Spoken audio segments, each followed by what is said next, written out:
Untuk mendukung ekonomi baru termasuk menekan dampak perubahan iklim di sektor kelautan, pemerintah Provinsi Bali memperluas kawasan konservasi menjadi 10% dari luas wilayah perairan Pulau Dewata pada tahun 2024.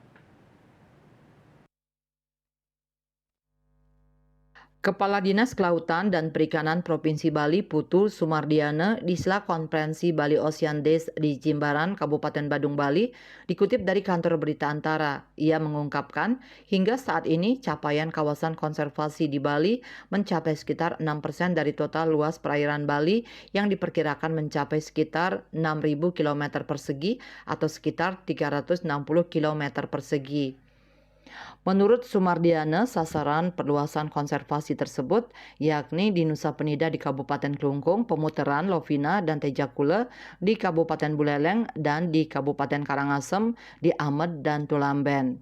Yang menambahkan untuk kawasan konservasi misalnya terumbu karang, perahu atau kapal dilarang melintas di kawasan tersebut untuk menjaga ekosistem di dalamnya. Sementara itu berdasarkan data Statistik Lingkungan Hidup Badan Pusat Statistik BPS 2023 menyebutkan, luas ekosistem terumbu karang di Bali mencapai 7.742,41 hektar.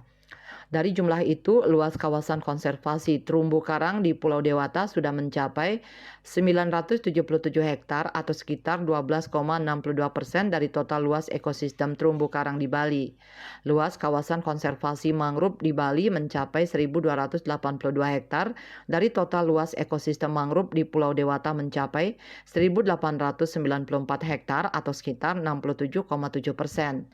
Ada juga kawasan konservasi Padang Lamun mencapai 208,81 hektar, dari total ekosistem Padang Lamun di Pulau Dewata mencapai 3.388,58